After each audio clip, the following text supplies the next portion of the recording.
सर्वशक्तिमान पिता धन्यवाद करते हैं आज के सुंदर बाइबल अध्ययन के लिए खुदावन जो आपने हमारे जीवन में दिया।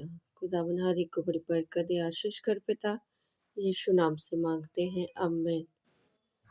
हम पढ़ेंगे गिनती की किताब 30 अध्याय, मन्नत मानने की विधि।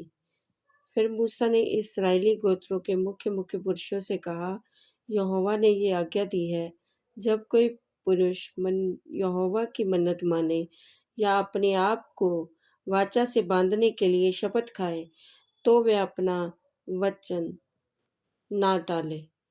जो कुछ अब उसके मुंह से निकला हो उसके अनुसार वह करे। और जब कोई स्त्री अपनी कुंवारी अवस्था में अपने पिता के घर में रहते हुए यहोवा की मन्नत माने या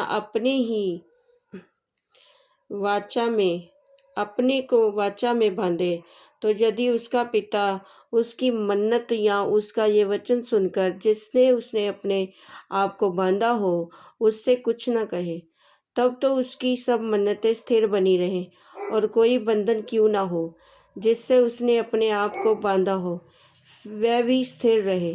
परंतु यदि उसका पिता उसकी सुनकर उसी दिन उसकी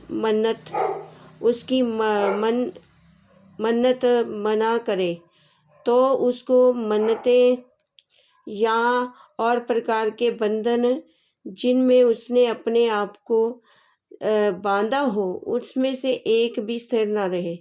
यहोवा ये जानकर कि उस स्त्री के पिता ने उसे मना कर दिया है, उसका ये पाप क्षमा करेगा। फिर यदि वह पति के अधीन हो और मन्नत माने या बिन सोच विचार किए ऐसा कुछ कहे जिससे वह बंधन में पड़े, और यदि उसका पति सुनकर उस दिन उससे कुछ ना कहे, तब तो उसकी मन्नतें स्थिर रहें और जिन बंधनों से उसने अपने आप को बांधा हो वह भी स्थिर रहे। परंतु यदि उसका पति सुनकर उसी दिन उसे मना कर दे, तो जो मन्नत उसने मानी है, जो बात बिना सोच विचार किए कहने से उसने अपने आप को वाचा से बांधा हो वह टूट जाएगी। यहोवा उस स्त्री का पाप क्षमा करेगा। फिर विधवा या त्यागी हुई स्त्री की मन्नत या किसी प्रकार की वाचा का बंधन क्यों न हो जिससे उसने अपने आप को बांधा हो, तो वह स्थिर ही रहे। फिर यदि कोई स्त्री अपने पति के घर में रहते मन्नत माने या शपथ खाकर अपने आप को बांधे, उसका पति सुनकर कुछ ना कहे ना उसे मना करे, तब तो उसकी सब मन्नतें स्थिर बनी रहेंगी। हर एक बंधन क्यों ना हो जिससे उसने अपने आप को बांधा हो वह स्थिर रहे।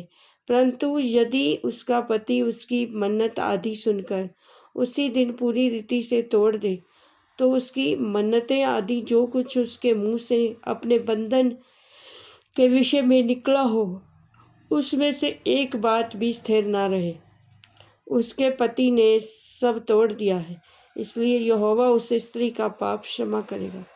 कोई भी मन्नत या शपथ क्यों ना हो जिससे वह उस स्त्री ने अपने जीव को दुख देने की वाचा बांधी हो, उसको उसका पति चाहे तो दृढ़ करे चाहे तो तोड़े। अर्थात यदि उसका पति दिन प्रतिदिन उसमें से कुछ भी ना कहे, तो वह उसकी सब मन्नतें आदि बंधनों को जिससे वह बंधी हो दृढ़ कर देता है। उसने उनको दृढ़ किया है, क्योंकि सुनने के दिन उसने कुछ नहीं कहा। यदि वह उन्हें सुनकर पीछे तोड़ दे, तो अपने पति के अधर्म का भार वही उठाएगा, अपनी स्त्री के अधर्म का भार वही उठाएगा। पति पत्नी के बीच और पिता और उसके घर में रहती हुई कुंवारी बेटी के बीच जिन विधियों की आज्ञा यहोवा ने मूसा को दी वे यही हैं। इस वचन के द्वारा प्रभु ब्लेस करेंगे। आमीन। सबको जय मसीह।